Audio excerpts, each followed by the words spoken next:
자, 우리 지난주에 이어서 우리가 학습 적용으로 들어가 보죠. 학습 적용 그 46페이지 보면은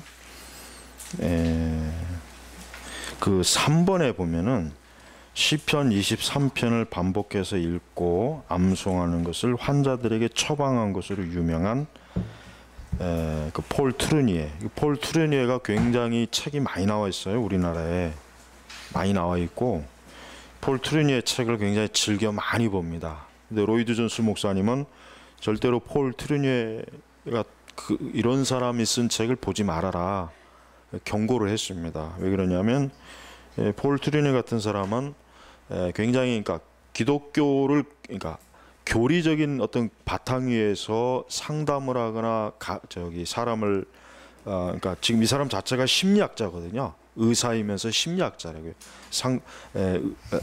정신과 의사이면서 심리학자란 말이에요. 그러니까 이 사람이 가리키는 그 책의 내용 중에는 굉장히 좋은 말도 많이 있는데 그러나 성경에 맞지 않는 말이 사실은 굉장히 많습니다. 지금 여기서도 지적하는 게 뭐냐면 폴 트루니에가 그 환자들이 많이 상담을 하고 오거든요. 상담 오면은 이 사람이 시편 23편을 그러니까 마치 약을 처방해 주듯이 처방하는 거예요. 그러니까 그 사람이 예수님을 믿었느냐 안 믿었느냐 이런 거는 아예 신경 전제를 하지 않는 겁니다. 않고 자 이제 당신이 이렇게 마음이 불안하고 심리적 정신적으로 또 삶의 위기에 어려움을 겪었으니까 그럼 이 시편 23편을 항상 암송하십시오. 그러면은 이렇게 마음의 평화가 얻을 것입니다.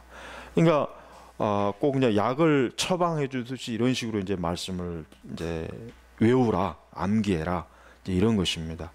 그렇다면 과연 이것이 올바른 것이겠는가? 물론 우리가 그렇다고 해서 뭐 불신앙자들은 절대 성경 읽으면 안 돼 이런 건 아니에요. 이런 건 아닌데 시편 23편은 근본적으로 누구를 위한 약속입니까? 그리스도인들을 위한 약속이란 말이에요. 이거는 불신앙인들을 하나님께서 그들에게 사실은 목자가 되시진 않죠. 불신앙인들에게. 지금 다윗은 철저하게 여호와는 나의 목자이시니 즉 다윗에게 있어서 하나님이 목자예요. 하나님이세요. 그리스도이세요. 구원자입니다. 그런데 불신앙자들이 단지 심리적인 안정을 얻기 위해서 어떤 도움이 되긴 될 겁니다. 분명히 왜냐 불신앙자들은 뭐 진짜 물에 빠진 사람은 지푸라기라도 잡는 심정으로 뭐든지 위로가 되는 건 좋아하거든요. 위로가 되면 좋아한단 말. 그게 뭐가 됐든지. 그렇지만은 엄밀히 얘기하면은 시편 23편은 불신앙자들에게 주는 말씀이 아닙니다. 만약에 폴 트루니에가 오히려 이 말씀을 가지고 복음을 전했더라면 좋았을 거예요. 복음을. 그가 그리스도를 믿고. 그러나 트루니에는 복음을 전하지는 않았어요. 복음을 전하지는 않고 그냥 정신적 상담, 어떤 심리 상담 그런 쪽으로만 이 말씀을 이용한 거란 말이에요. 그러니까 이건 부적절한 것입니다.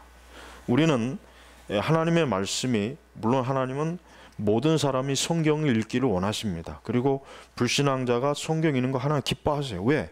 결국 성경을 읽어야 그리스도를 만나고 거기에서 하나님의 살아계심도 말씀을 통해서 알고 그럴 거 아니겠어요. 그렇지만 우리가 중요한 구별은 해야 돼요. 뭐냐?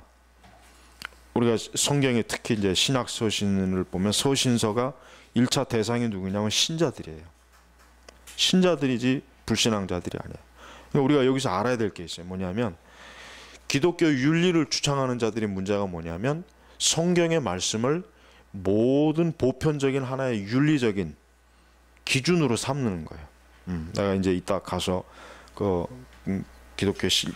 기독교 윤리 실천회를 좀 비판할 건데 기독교는 사람들에게 그러니까 하나님은 성경 말씀이 사람들에게 보편적으로 그저 윤리적인 어떤 기준을 우리에게 사람들에게 제시하려고 준 게 아니에요. 철저하게 성경, 특히 신약 서신 그 중에 일반 바울 서신과 일반 서신은 누굽니까? 신자들에게만 주신 겁니다. 신자들에게 준 거예요. 신자들이 읽고 어때요? 영적인 감화와 감동과 말씀의 교훈으로 온전한 그리스도인이 되도록 하나님 주신 거란 말이에요. 근데 그것을 우리가 만약에 불신앙자들에게 윤리적인 관점으로 제시하면 그 성경을 오용하는 거예요. 그럼 굉장히 크게 잘못하는 거예요. 그러니까 우리가 기독교 안에서 윤리를 부르짖는 자들을 특히 주의해야 돼요. 물론 이제 하도 기독교가 사실 뭐 기독교가 뭐 윤리, 뭐 우리 노예도 보니까 몇 년 전부터 노예, 그러니까 그 우리 장로교 이제 노예 보니까 노예를 끝날 땐가 시작할 땐가 이 윤리 선언을 하더라고요. 윤리 선언을. 근데 내가 그때 속으로 아니 우리에게는 이 성경의 진리가 있는데 무슨 세상 사람들 같이 무슨 뭐 10가지 뭐 이렇게 해가지고 우리는 이렇게 살겠습니다. 윤리 선언을 이렇게 하더라고요. 그래서 나는 이거는 기독교가 아닌데, 여러분 우리 교회 안에 이 윤리를 부르짖는 인간들, 이런 놈들 그거 특히 주의해야 돼요. 아주 그 나쁜 놈들이에요. 뭐 정직, 뭐 깨끗한 부자, 특히 이런 놈들, 그런 놈들 있죠. 몇몇. 저 백준영 거기도 그렇고 저기 또 뭐야 저기 저 누구야 또 그 저기 무슨 높은 뜻인지 낮은 뜻인지 하는 그 인간들. 근데 지금 큰 문제가 뭐냐면은 우리 교회 이제 청년들이 좀 알아들어야 돼요. 젊은 사람들이 기독교가 하도 윤리적으로 이제 문제가 많이 생기니까 윤리를 부르짖는 목사를 좋아해요. 근데 이게 멍청한 거예요, 그게. 목사는 복음을 예수 그리스도의 피를 부르짖어야지. 성경 어디에 목사가 윤리를 부르짖으란 말이 어디 있습니까? 여러분 바울이 그렇게 똑똑한 바울이 그리스의 윤리 철학을 모르겠어요? 여러분 그리스의 윤리 철학이 얼마나 고상하고 깊은데, 근데도 바울은 자기 그 바울 서신 어디에도 그리스의 윤리 철학을 제시한 적이 한 군데도 없단 말이에요. 응? 근데 지금 오늘날 우리 개신교 안에 이 기독교 윤리를 주장하는 아주 이 나쁜 놈들이 있어요. 아주 그 놈들은 복음을 왜곡시키는 자들과 동격으로 취급해야 돼. 여러분 19세기에 서구 유럽이 보세요. 이 자유주의가 얼마나 교활한지 보세요. 자유주의가 무작정 들이대고 교회를 비판한 게 아니에요. 그걸 알아야 돼. 뭐냐? 처음에 자유주의가 어떻게 교회 안에서 파급됐냐? 윤리를 부르짖었단 말이에요. 윤리. 기독교 윤리를. 그러니까 사람들이 듣기 좋지. 윤리를 싫어하는 사람이 어디 있어? 아무리 나쁜 놈이라도 적어도 도덕 시험 보면 100점 다 맞잖아. 그러니까 성경을 부인하면서 윤리를 부르짖으니까 사람들이 혹한 거예요. 그러니까 유럽에 있는 교회들이 그것 때문에 전부 다 이 자유주의의 올감에 다 걸려 넘어간 거란 말이에요. 지금 근데 우리나라의 복음직 교회도 보세요. 어떤 뭐 기독교가 타락했다, 뭐 부패했다 이러니까 기독교 윤리를 회복해야 된다. 그거 아주 나쁜 놈들이에요, 그놈들. 그놈들이 복음을 부인하는 자들과 똑같은 자들이에요. 왜? 복음을 윤리로 대치시킨 거니까. 여러분, 뭐 예수님은 우리에게 이런 윤리를 제시했다. 예수님은 우리에게 이런 선한 윤리적 도덕적 본을 보이셨다. 이런 가르침이 굉장히 좋은 것 같지만 이거는 복음을 굉장히 희석시키는 굉장히 큰 오류라는 걸 꼭 똑바로 알아야 된다. 근데 젊은 애들이 너무 멍청해. 아는 게 없으니까, 교리를 모르니까 그런 윤리를 부르짖으면 참 저 목사는 참 청렴하고 굉장히 근데 그게 얼마나 참 이 마귀가 얼마나 우리의 영혼을 이 올가미를 얼마나 잘 거는데. 그러니까 우리 한국 교회 내에서 이 윤리를 부르짖는 인간들, 그런 인간들도 우리는 복음의 원수로 알아야 된단 말이에요. 여러분, 우리가 성경의 교리의 말씀을 바르게만 증거하면은 윤리 같은 거는 바르게 잡히는 거예요.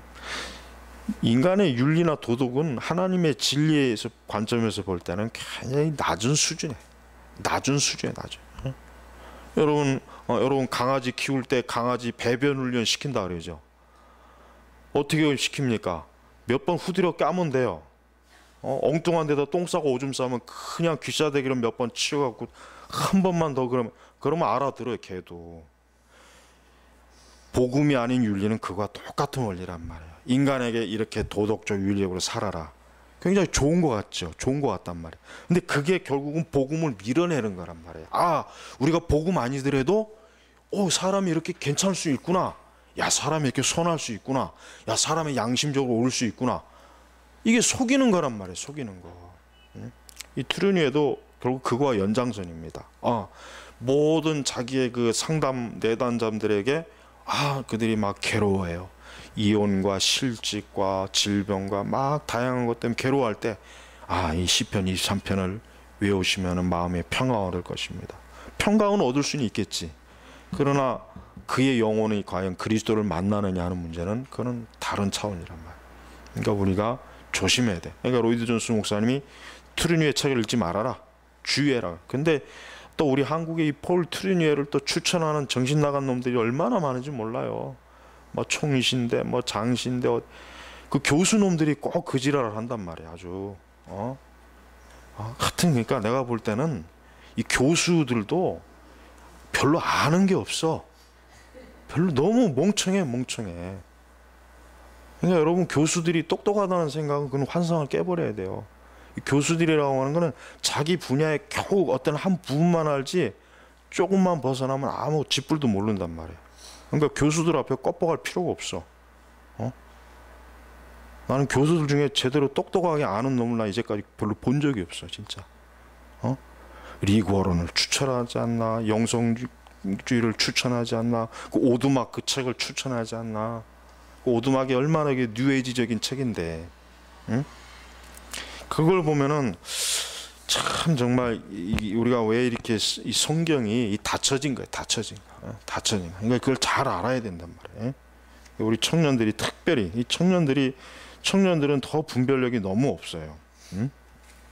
자, 우리 4번에 보면은 릭 워런이 목적이 이끄는 삶 이건 뭐 하도 뭐 우리가 많이 비판해서 잘 알겠지만 이 릭 워런은 굉장히 그 종교 다운주의적인 생각을 많이 갖고 있는 사람이에요.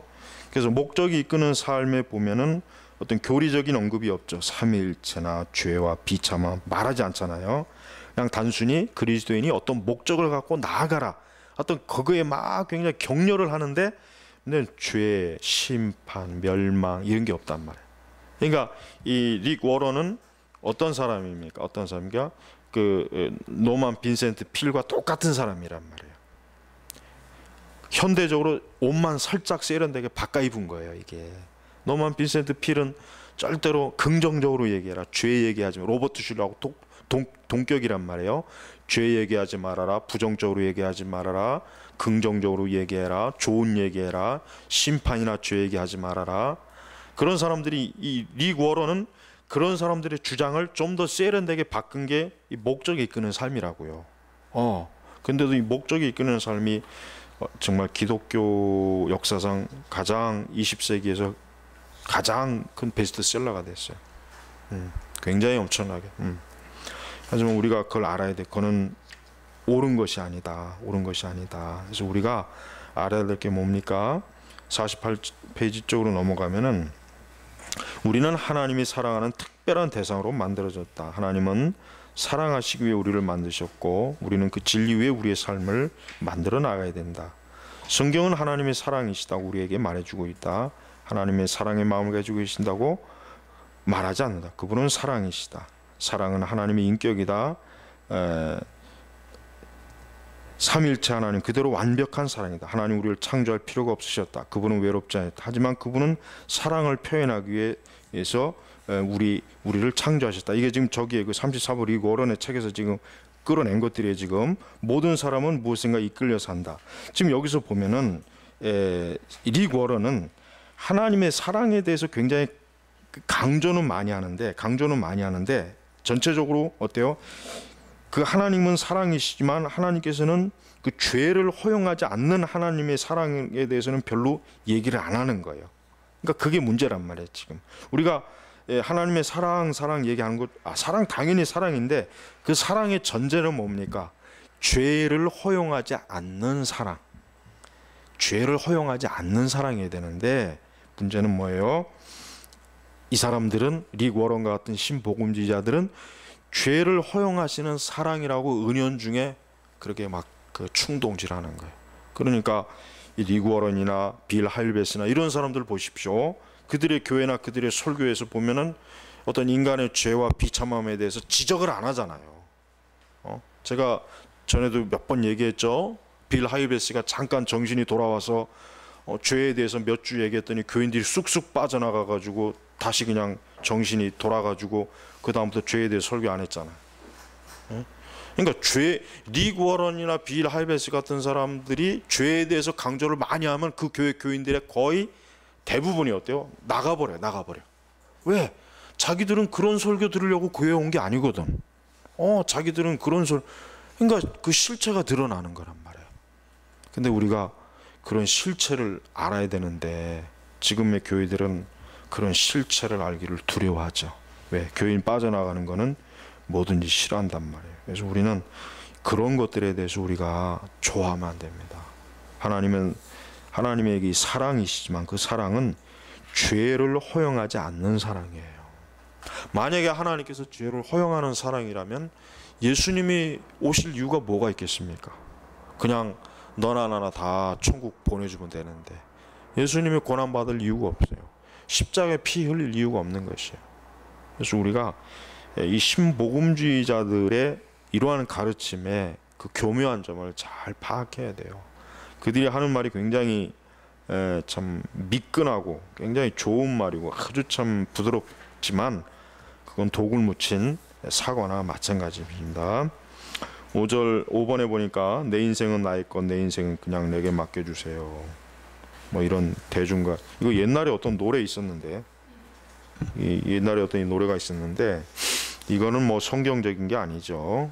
우리의 인생은 우리의 것이 아니라 누굽니까? 하나님의 것이죠. 그 성경 구절 이사야 43장 1절에 보니까 야곱아 너를 창조하신 여호와께서 지금 말씀하시니라 이스라엘아 너를 지으신 이가 말씀하시느니라 너는 두려워하지 말라 내가 너를 구속하였고 내가 너를 지명하여 불렀나니 너는 내 것이라. 요 말씀이 요 야곱은 1차적으로 누굴 말하니까 이스라엘이에요. 선민이에요. 그러나 이것이 우리가 구속사 관점으로 여기서 말하는 야곱은 또 누구입니까? 모든 그리스도인입니다. 구속사 관점으로 여기서 말하는 야곱은 신약의 우리 그리스도 교회를 말하는 것이에요. 그다음 고린도전서 6장 19절 그 우리 신약에 너희 몸은 너희가 하나님께로 받은 바 너희 가운데 계신 성령의 전인 줄을 알지 못하느냐. 너희는 너희 자신의 것이 아니라. 이게 참 중요한 말인데 이 말을 하도 흔하게 써먹어가지고 그리스도인들이 이 말씀이 얼마나 또 무서운 말인지 모르는 거예요. 자, 우리 자신이 성령의 전이다 이게 성령의 전. 자, 구약에서 성령의 전은 어떻게 뭡니까? 예? 우리 현미 구약에서 성령의 전은 뭐예요? 한번 대답해 봐요. 간단한데 구약의 성령의 전 성전이잖아. 성전 솔로몬 성전 다윗 성전이었어. 그리고 광야 시대로 나오면 성막 엄밀히 얘기하면. 하지만 신약에 가서는 어떻게 돼요? 신약은 우리 자신이란 말이야. 근데 이제 이 말을 왜곡해가지고 이 무교회주의자들은 이 말을 왜곡해서 자 성경에 보니까 우리가 성령의 전인데 교회가 무슨 필요가 있느냐 이런단 말이야. 예배당이 뭔 필요가 있느냐. 가지고 말씀을 어떻게 그렇게 참 기막히게 왜곡을 하는지 지금 그걸 가르치는 게 아닌데 여러분 성령의 그러니까 하나님께서 우리 안에 내주하신단 말이에요. 그러나 교회는 뭡니까? 우리의 개개인이 교회이긴 하면서도 또 뭐예요? 우리 전체 회중 자체도 교회란 말이에요. 그러니까 모여서 우리가 교회를 이루고 예배를 드리고 예배당에 모이는 거는 그건 합당한 것이라고요. 그거를 무시하면 안 돼요. 그럼 무교회주의자들 또 교회가 필요 없다. 예배당 필요 없다. 우리 그거는 신약 성경에 맞지 않는다라고 하는 그런 주장을 하는 사람들이 많이 생겨났는데 우리가 그거를 잘 여러분이 분별을 할 줄 알아야 됩니다. 그래서 자 5절에 그 5번 암송 구절 보니까 우리가 살아도 주를 위하여 살고 죽어도 주를 위하여 죽나니 그러므로 사나 죽으나 우리가 주의 것이로다 그렇습니다. 하나님께서는 신약에 와서 하나님의 교회 하나님의 백성을 어떻게 합니까? 이제 성령의 내주하심으로 그리스도 안에서 하나님께서 세우셨어요. 예. 구약에서는 이스라엘의 민족 자체를 어떻게 보면 하나님의 임재하시는 그 하나의 뭐라 그럴까, 하나님의 백성으로 삼았지만 신약으로 넘어와서는 뭡니까? 이제는 모든 그리스도인들, 모든 사람들이 어때요? 교회, 성령의 전으로 하나님이 세우신 거예요. 그러니까 구약에 있는 것들이 싹 폐지됐단 말이에요. 성막, 성전, 그 다음에 어떤 의식적인 율법, 이런 것들이 다 폐지된 거예요. 우리가 이런 관계를 잘 알아야 됩니다. 자, 오늘은 우리가 여기까지 하고 이제 다음 주에 이제 2부 위로받지 못한 자의 비참함으로 넘어가겠습니다. 자, 기도하겠습니다. 하나님 아버지, 정말 우리가 주의 말씀대로 살아도 주를 위해서 살고 죽어도 주를 위해서 죽어야 되는데, 참으로 우리가 이 말씀을 정말 있는 그대로 받아들여서 우리가 정말 사나 죽으나 주의 것으로서 일생을 살아가도록 하나님 참 은혜를 베풀어 주시옵소서. 우리 교우들, 이 자리에 있는 귀한 우리 교우들이 다 주의 것으로서 그의 삶이 견고하게 서게 하여 주시옵소서. 예수님의 이름으로 기도 올렸습니다. 아멘.